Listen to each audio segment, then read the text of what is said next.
Welcome to Property and Paper Live. We're here, Carson City, Nevada. We finally had a little bit of snow over here and some rain, so I'm happy about that. If you're here, it's probably because you've been with me for a really long time or you're pretty new to the concept of note investing, owner financing. Maybe you're feeling trapped as a landlord and you're like, it's just that much not fun anymore. Instead of feeling like it was my path to financial freedom, it's feeling like a prison.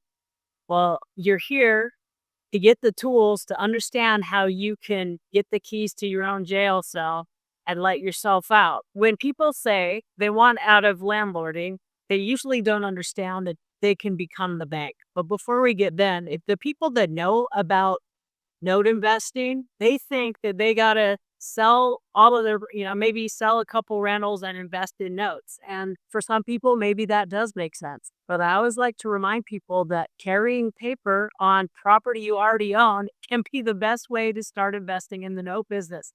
Why would you sell your property that you have probably free and clear or nearly so just to buy somebody else's notes? Right? You've never owned those properties. You didn't meet those buyers. You didn't underwrite them yourself. Just something to think about. Does anyone have something that they want to bring up? Is anyone in that landlord situation right now? Do you have a burning question before we just sort of launch into it just a little bit more? Hi, Dawn. Hey, hi. How's it going? It's good. This is Aileen again. I'm actually calling on behalf of my sister. She has a handful of rentals. She unfortunately lost her home in the Altadena fire, her home. So she's trying to figure out a way to kind of recuperate. And one of the questions that I had brought up to her, because I'm familiar with you, although I haven't been constant over the last 12 years. So the question is, she has a rental that has been just a terrible problem for a long time, but she's got a renter in it. And I think that they still own a mortgage on it. Probably a significant mortgage, and I just was curious to find out if it's even possible for her to sell it with owner financing with those two conditions. Yes, but it's a lot messier. There's more moving pieces, more things to consider. Where is this rental property? It's in Ojai, California. How much is the property worth right now in its current condition? I think it's around $890 right now, and I feel like they owe around $6 on it. These are very rough numbers, but any information you can give me based on that would let me go. Do you know the terms of that 600,000 first bank loan, right? Regular bank loans, long 30 years. Regular bank loan, probably between 2 and 2.5%, because that's when they would have refinanced it. You said it's been a problem. Fill me in a little bit more. It's not a very good rental. It's just really small for the area. The area doesn't necessarily attract a lot of people with resources, so it's hard to get good renters in there. And the last two renters in there have both been, stopped paying after a while and either had to vacate quickly in the night or they had to fight them to go out. So she finds it hard to get because it's very small and it's older. They did some cosmetic work in the very beginning, but now it's just getting older and it's just hard to find people in that area, is my understanding. When she bought it, was it her primary residence? No, she bought it as a rental. All right. So how much does she collect in rent? That's a piece I don't know. This is where I'm just kind of gathering information on what I should put together so that I can understand for her. I know that she says she just about breaks even, like after paying the mortgage and the property taxes and insurance, which is pretty high on that property. I think because it's in a fire or flood zone. She just about breaks even, so she doesn't profit a whole lot on it. That's part of the problem. So how much does she pay? What's her PITI every month? I don't know. The other thing I just remembered that she said too is that because they've been taking depreciation on it, if they were to sell it outright, they would have to pay all those capital gains. Well, it seems like there's definitely different ways you can go about it. That existing financing is very juicy, so you wouldn't want to get rid of that. What you need to do, because for any long-term situation, someone would come in and pay at or a little above market value if they could get really attractive terms. Say that was at, gosh, you guys could make a nice spread even at 5%, right? I think so, yeah. The better the terms, the better the price, the more people are scrambling to offer there. You know about the due on sale clause and acceleration, right? Yes.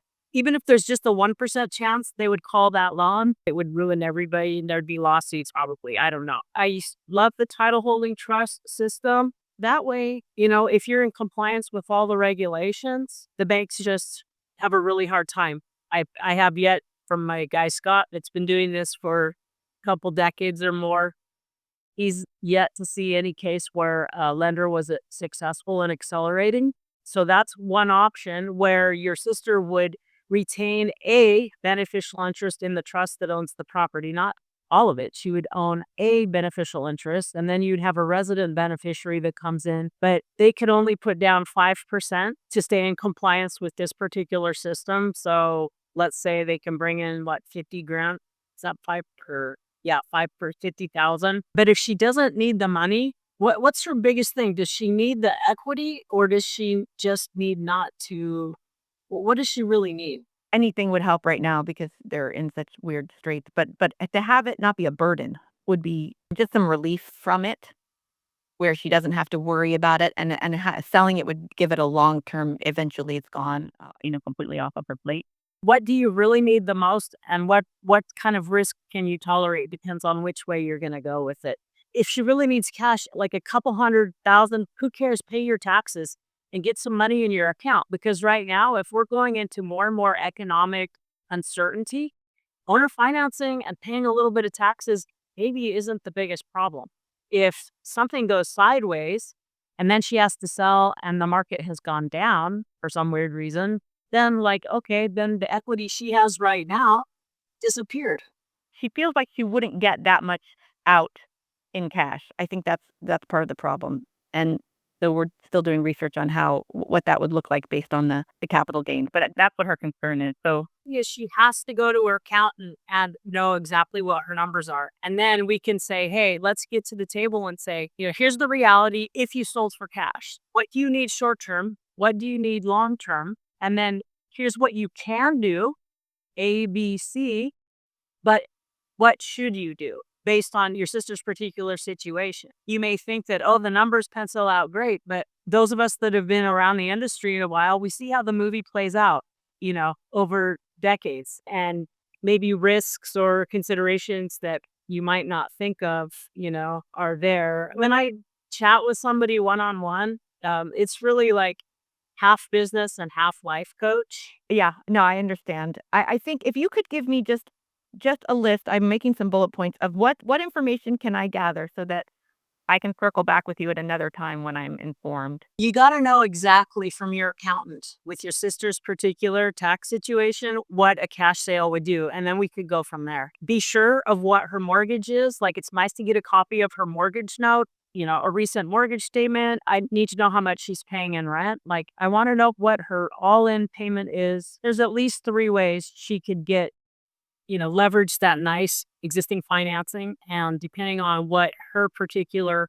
appetite for risk and reward and hands on, hands off, you know, it's just really different. Right. Okay. Well, thank you so much. Do you feel like you just got someplace you can go with it? Starting place? I would love to circle back around and just in a very short period of time, between the three of us, we could figure out what would be the best solution of all the options that are available. Yeah, that would be great. Thank you. Thank you so much. I really appreciate it because I just wanted to go with her with something to say, look, there are some options. There are different things we can do. We just need to pull some data together and, just give her some hope basically is what I'm looking for at this point. Like I started the call off, sometimes our best plan, like she probably, when she bought this property, she was like, oh, this is going to be great. I'm going to get, I'm going to make money. I'm building wealth. And now it's become like a noose around her neck, right?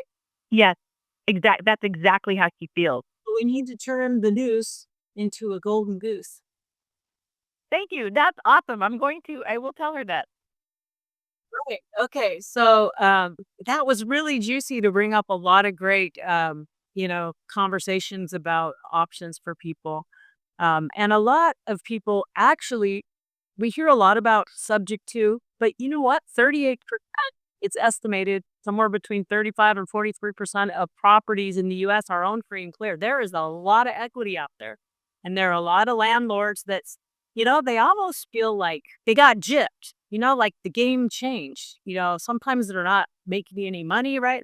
For the first 15 years, 20 years. And now just when it's getting ready to be juicy, now property taxes are up, insurance is up. There's a lot of uncertainty in the market. Nobody knows what's happening. Are things going up? Are things going down? Are things staying sideways? But I think what we can we can count on that we're in a season of a lot of change. People that don't have a deep pockets need to position very carefully and thoughtfully in these times because something where you feel like, well, I'm rich.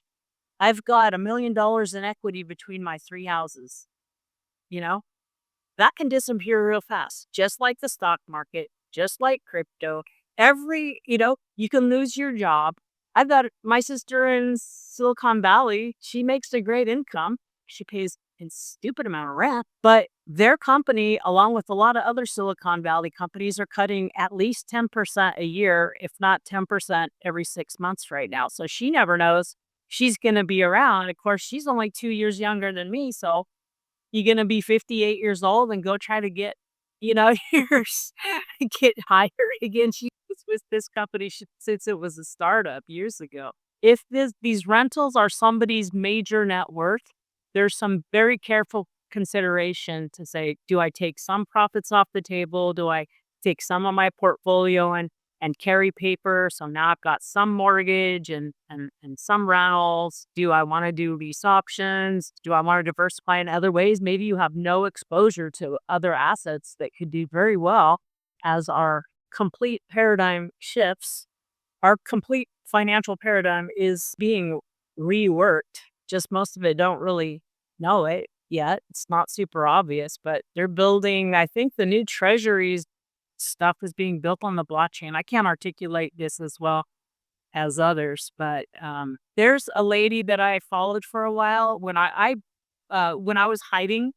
When I was hiding from everyone during COVID, I probably was under a rock for 2.5 years. During that time, like I put my head hard into crypto just to understand the space, make some money and lose some money and just figure out how it worked. But a lady I followed, she sold a bunch of her rentals and bought Bitcoin when it was turned it all into Bitcoin. Of course, she has a lot of other net worth and businesses, right? This wasn't her only thing. She probably put $1 or $2 million in Bitcoin when it was $8,000. She's north of 10 million now on that Bitcoin at least, plus other things. So I'm just saying there's a new economy that's coming. People will always like to live in houses. But if we've learned anything over the last few years, you can't really trust what you hear on the news or anywhere. There is a lot of fog and we're left to trying to sort through it. And while they're suppressing the price of gold, the sovereign nations and central bankers are buying it up hand over fist. Yes, they want to keep it down because they're buying and positioning. So I like to do what those people are doing, not what they're telling us to do. The stock market looks super fat. People are like, oh, I'm rich. If it drops 30, 40, 50%, people won't feel rich and the economy will really shift. You get 20% of people displaced by AI, robotics, and things like that. I mean, all of us, no matter who we think we are, we're all at risk in some level. So I'm just saying it's a time to thoughtfully position. And a lot of people who are landlords aren't having fun anymore. And there's really a way to walk out of that jail cell and really simplify your life and collect even more than you were netting. A lot of times, my clients, I've seen their net income double. Now, that's not true in every case, in every market, in every price point, but it's not outrageous. It really sounds like a gimmick to say that, but it's not. Oh, Alex, Andrea, no, I was in the early days, I was following a gal called Robin Openshaw. She was mainly known as the green smoothie girl, and then she had a mastermind. Well, I followed a lot of different people in the beginning, but yes, I love Andrea. Anyone who wants an introduction to crypto, I have the perfect person for you. So just email me. She's just really great. Sometimes you find they're not the YouTubers that are out there and crypto starts going up and all of a sudden they come up with all of their YouTube channels and, oh, crypto's going to the moon. But where were they for the last year and a half? Nowhere. You won't find her everywhere. You're not going to find her out on it because of an AI search from ChatGPT or Google search. This is kind of a little side hookup if you really want to diversify, because even though it seems like it's crazy now and it is very volatile, it has a long way to run. By the way, it was really funny. There was a gal that called me up this week, just like 2, 3 days ago, And she said, well, I got this note for sale secured by a mobile home park that I sold last year. And I go, oh, well, that's fantastic. So how did you hear about me? And she's like, oh, I've been on your list since you had brunette hair. And we've all gotten a lot older in the last 10 to 15 years, I guess, is doing it's so funny, but I've never talked to this person. And then all of a sudden she's like, okay, I'm here. I've been following you for years. I have this note for sale and you know, you help me with it. Can we do some business? So it's really fun that way. I have a note for sale. Yes, I have consultation services. I also, you can work with me one-on-one as well. Well, I've launched, soft launch. Hardly anyone knows about it. That's how soft it is. But I'm really getting serious about coming to the table and working with people because, of course, I'm really busy doing deals myself, note deals and real estate deals, and doing a little bit of consulting here and there. But I just want to help other people do what I'm doing if they want, or if they just want a piece of it. Just help me get the landlord thing down, or I'm a realtor or I'm a wholesaler. I just want to amp up the money that I make. I mean, people that are in serious lead generation like wholesalers and to a lesser degree agents, man, you're just leaving so much money on the table. A little repositioning can 10x a wholesale fee, no problem, over time. It's not brain damage. Like, you know what? I've always been a boutique operator, and it's because, well, one thing, it's just sort of comfortable, I guess. Maybe I kept myself small for a reason. In the earlier days, it was raising a family. Gosh, good goodness, you know, how much energy and bandwidth do I have? But now they're all, shoot, my baby turns 32 this year. And for the first time in my life, I've been living alone for the last 3 years. And wow, that's nice. So I got a little more bandwidth. So I'm really wanting to work with people who are willing to invest in themselves, and people who will invest in themselves. I want to invest a lot in because I want to create solutions. In my opinion, the alternative solutions are going to be coming online hard in the next few months. There's a lot of problems to be solved, a lot of money to be made. And usually people have little bits of it. And even if they've been following this space for a long time, it's too scary to pull the trigger unless they have someone over their shoulder saying, yes, go 100%. You're going in eyes wide open. Here's the risks. Here's the rewards. Here's what you shouldn't do. Here's what you don't realize that could get you sued. So let's do it this way. I just want to help people make money, avoid financial loss, avoid legal complications, and just go. Can you hear me? Hi, Santa Maria. My first name is Damon and my last name is Santa Maria. From calling in from Houston. I've been, I guess, following you for years and years and years. I think you kind of disappeared for a while and then you came back.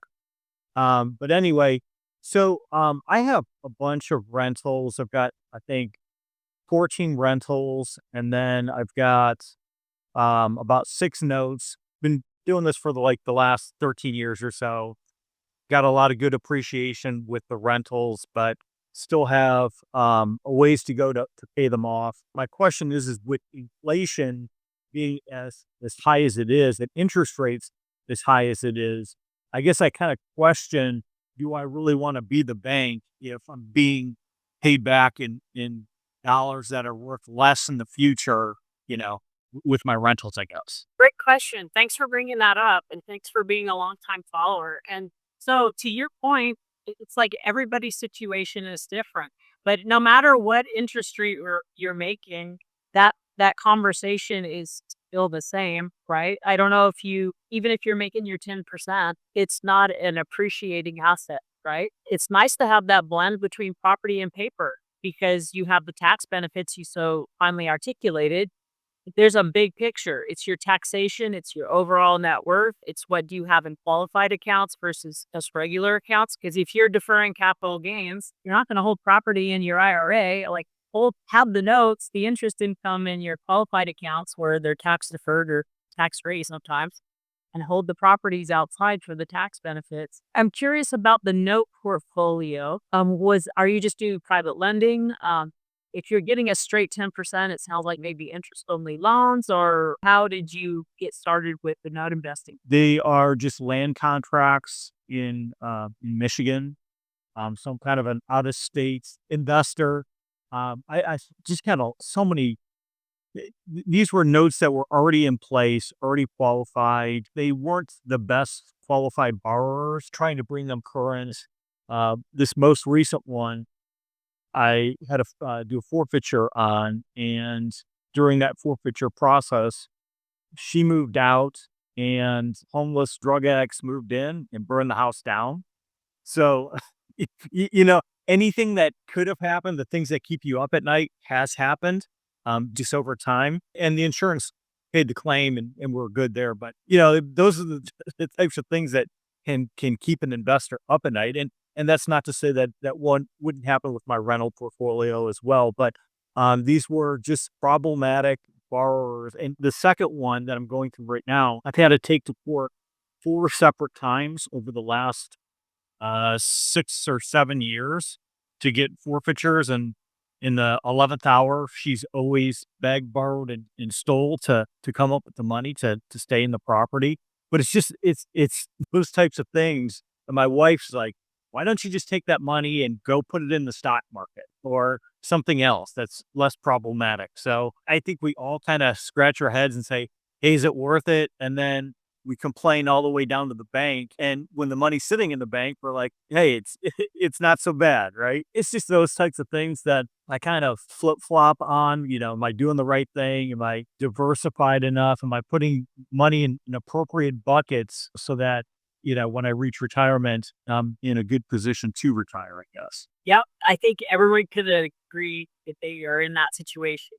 Did you buy these land contracts already knowing they were kind of bit and bruised? I was handed a file that had credit reports and, pay stubs and that kind of thing. And some of them, there were medical type of bankruptcies that happened years ago. And it appeared as one-off type of situations where, I had $100,000 hospital bill that I couldn't pay. And that's why I declared bankruptcy. And that's why my credit score is so low. Things like that I would make an exception, like, okay, that's explainable. And then in other situations, they were more well qualified that they just ended up wanting out of it, right? They still had that renter's mind instead of, yeah, I'm an owner of a property, I'm a borrower, and I'm just borrowing from an individual instead of a bank. It's just a kind of wide variety of those situations where I wouldn't have qualified them, I guess, but I kind of made exceptions because it was, I guess, earlier on in my investing career where maybe I just didn't know any better. There's something to be said for just getting started. You didn't have paralysis of analysis. Is that right? I always say it backwards. So whatever I said, figure out what I meant. But you know what? Good. You got going. Then you get the experience. Now you know a lot more. I've had that seminar too. I bought a portfolio, like 10 or 12 notes that were like, oh, this is great. We're, similar scenario. Okay. And I bought those at a 14% yield to be passive investments. Half of them at some point in the life of that portfolio, half of them turned into headaches. Two of them turned into foreclosures. One turned into a long distance rehab that went badly. So that's how you get the gray hairs for all of you saying, wow, she looks a lot older than my sister. I'm following her. But the point is 10% is pretty, I would say that's pretty low for non-performing bad paper. So just to that comment, just to make it for anyone listening, you can make 10% without that kind of stuff. I mean, I'm not saying there's not risk in everything, but there's a lot of paper and opportunities out there. I don't particularly like land contracts, although it doesn't mean I'll buy them once in a while when there's exceptional considerations. You didn't meet those people. You didn't live in that house. You never owned that house. You didn't underwrite the people. You would have done it differently, right? So anyway, now you have a job for 10%. So how much is your time worth? You know what I mean? So it's sometimes a lot better to create your own paper just to make that point. I'm not saying for every situation where, hey, you still got a high bank loan or blah, blah, blah, whatever the reasons. But that's why a lot of times you actually come out ahead because let's say you have a lot of appreciation. Okay, maybe your face rate on your note is only 5, 6, depending on the area, 7 or 8 or 9, the price point of these rentals that you have, but you're capturing extra appreciation. But you're not going to take 5% down, right? So you're going to underwrite your deals the way you made your point that the way the deal is underwritten in the beginning, the price of the collateral, the quality of the borrower, all these things you can control when you're creating your own paper. Right now, real estate's overvalued. Although we do see cracks and it's starting to come down, I'm not so sure about the story we've been fed about, oh, we need to keep building and building. Not really sure that's true. But anyway, the paper out there, the notes that are out there to buy, they can even be at 15, 16, 17% yields. I'm sorry to interrupt. Is there not any state laws? Does it go state by state in which you're capped at the amount of interest you can charge on a note? Yes, there's usury, of course, but really what defines it usually is the ability to pay of the kind of person that would buy your property. What are they willing and able to pay? Now, someone who can put a big down payment that you want and has decent credit, might maybe a self-employed person, if they can get a 7% bank loan, they're not going to pay you 8 or 9 or 10%, at least for very long. Where are your properties? What's the price point? Because it's really important on price point because you can do a lot more with properties 150 grand and less versus 300,000 and up. Yeah, these are lower price point ones, mostly all in Michigan. Again, I'm in Texas. They're in my IRA, so I can't even touch them because it's got to be an arm's length transaction. For those that and I've had a few of these over the years that I've taken back. I basically have to hire out the help to rehab the property to even get it into a sellable position. These are like 60 to 80 to $90,000 properties that I had bought, and they were below market value. So there was like almost like built-in equity when I bought them, and that's how I kind of justified the risk. It wasn't necessarily that the interest rate was great. A lot of them had balloons that after 5 years, they went up to 12% interest. These were properties that, not that I wanted them to foreclose on or do a forfeiture on, but if they did, and I've had three of these, that there was so much equity in them that it was kind of like a windfall to me when I sold the properties. So that's kind of how I thought. Sorry, are you referring to your land contract? Let's just The land contracts, not the rentals. pick one of your rentals. What price point are we talking about?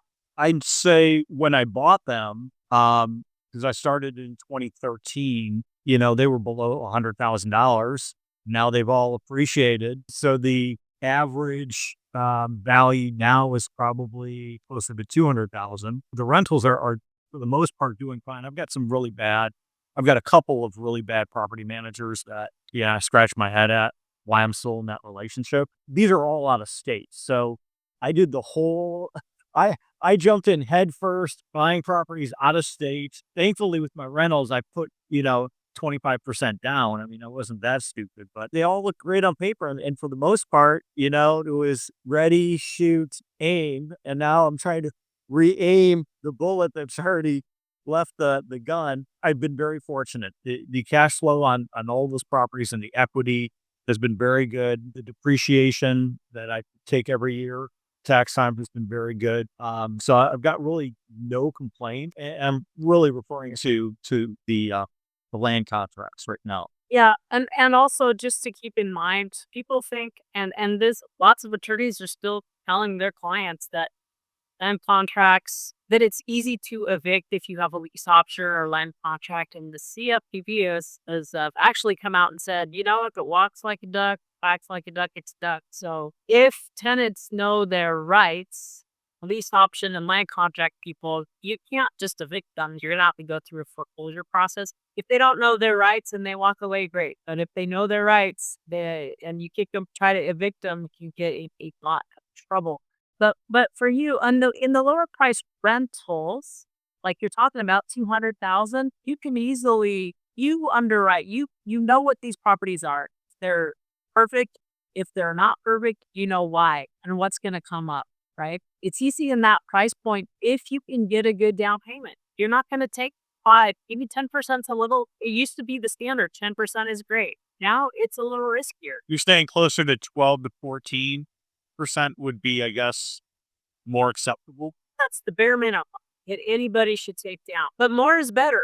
But you're going to be limited by the market and what the buyers can come up with. If you got an investor who can put 20% down and they're going to take over the rental, then you can carry paper on that, but you're taking no less than 20% down. The owner occupied 10% is the minimum, even if it's a land contract, even if it's a lease option, even if it's, whatever form, it's still going to be a hassle if the basic underwriting isn't there. But if it is, well, I've got a deal. Wow, time goes fast. I mean, I've got a deep guy right now that was brought to me by someone, one of my little bird dog people that brings me stuff once in a while. The guy last year was working with a partner in Alabama. So the boots on the ground said, hey, for $90,000, you can buy this house and we're going to make all this money. We'll fix it up and blah, blah, blah. So the guy that lives in Utah, he put $90,000 on credit cards to buy this house. And then the guy didn't do anything with it. It took him almost 9 months to get a deed in lieu from his buddy. And now he's been paying on his credit cards, even if he had 0%. Ouch, right? And the only offer he got was an owner of financing. And he's just like, the bleeding is just getting so terrible. So I was brought in to say, how do we reverse engineer this note so that I can buy all or part of it, shortly after the closing? But it just goes to show you, like, sometimes you think you're going to make all this money in real estate and then it just turns on you like a rabid dog. And it just gets painful. But there are options for rolling out of it. Like this guy, if he didn't need all of his money up front, like if he wasn't desperate to pay off his credit cards and he could wait a little bit of time for his money, he'd make like over 130,000, but he has to wait for it, right? Because I'd only buy 7 or 10-year partial, but still he would get more over time. But if he needs all the money now, and I'm very conservative because when I came into the market, standard underwriting for hard money lenders and note buyers was 65 cents loan to value or investment to value of as is cash value, not pretend tomorrow money value. It was like furious. There's been so much money chasing opportunities, yet everything is more risky and less return for the risk. Like I said, people are paying, even you, Damon, for 10%, you took over a big headache. Now you wouldn't do that. And I've learned that I don't do that either. But I mean, even when I expect something to be passive, me personally, I'm making more, like 14 or 15%, usually even double if I leverage my financial partners' money. Then basically, I got north of 20% easy by leveraging other financial partners' money. It just really depends. Like, there's no right or wrong answers.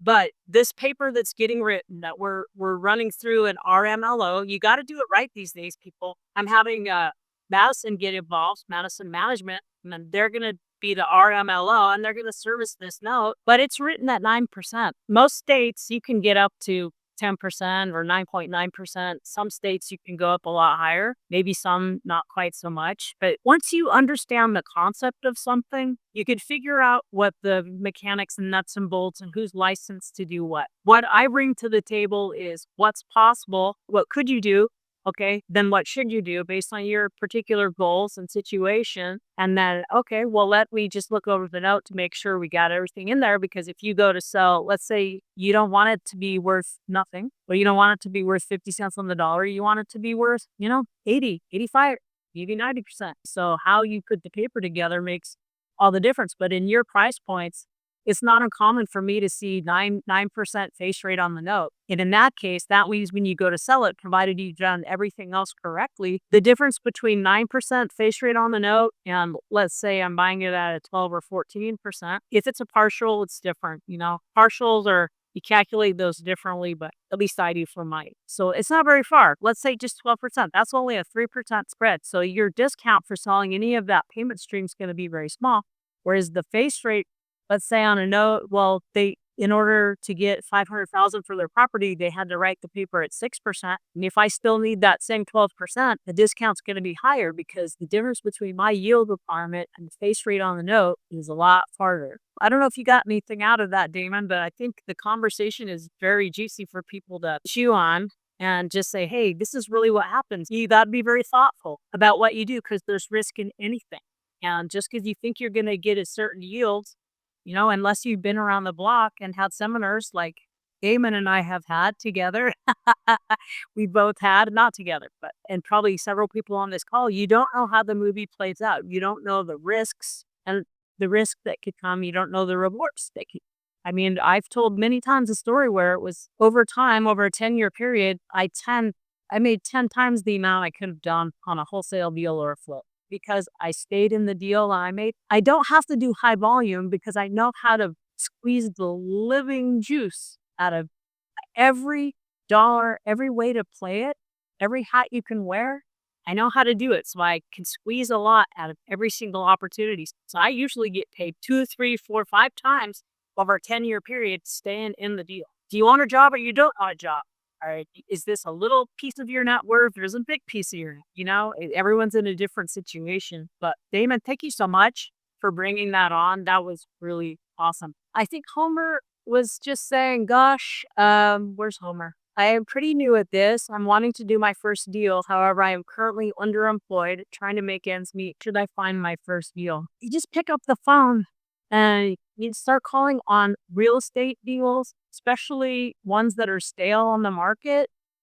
Ask them, gosh, do you need all your money now? If I could give you your price, could you give me a little bit of time to get you paid off? You ask them, if I could get you your price or even a little better, would you leave your existing financing and all of your equity in place for 2 or 3 years? There's a lot of things you could ask. You can make posts on Craigslist. You can watch Facebook Marketplace as a standard thing for years now. I mean, I'm not saying I get a ton of deals from this, but I have gotten a handful of deals over the years from just in Craigslist having certain search criteria like I buy properties, I buy promissory notes. One time I was at the gym, I just had barely put the little thing the day before, I buy promissory notes.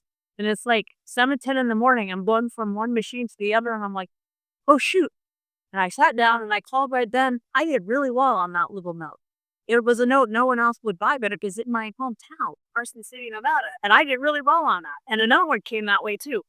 I've had 2 really good notes just in my city, just from automatic notifications coming through from what's already out there. But, call the for sale by owners, call the people that are stale on the market. Maybe they just pulled it off the market because it didn't sell. I'm telling you, the market's starting to shift, I think, because I just put a property on the market. I did a flat fee MLS. The guy, I got it under Comcap as an investor. It's a little bit farther away than I normally in Nevada here than I normally do. And I just said, look, I'll be sure to net you this much, but you're going to have to show the property. I'm going to put it on the flat fee MLS, but I'm not running over there to show it. Right? There's a lot of ways to do it, but that lead, actually, that one came out of paid mailers. No, I had some cold callers for a while. So I was paying some cold callers. I'm doing some direct mail now. I just like to have a lot of different ways. And so people, when they come into my community, if they want to really change their life, you need sometimes a little more hands-on, someone looking over your shoulder to say, okay, based on your situation, here's what you should do. Go. Here's your low-hanging fruit. Here's the deal. It looks good. Here's your investor. Fantastic. Everyone's protected. Go. I'm looking to just create, if you could go to notequeen.com/apply. And I'm just looking for a small group of people that I can take and say, are you ready to invest in yourself? Are you ready to make a difference? If you don't have a lot of time, you could speed your implementation greatly if you have money. If you have more money than time, you know what I'm saying. If you have a lot of time and no money, you need to spend a lot of time educating yourself and just going through the grind of it, right? Doing the best you can. If you have more money than time, then a little bit of money goes a long way because you'll more than double your investment if you have the right guidance and you know kind of which way to go. So we are out of time. Thank you for bearing with me. I certainly appreciate all of you people coming into my world. Some of you saying you've been with me for 10 years, 13 years. That is really amazing. So all of you have a great day and go out there, create financial solutions. Just one mom and pop to need it. I will see you next time. Bye, everybody.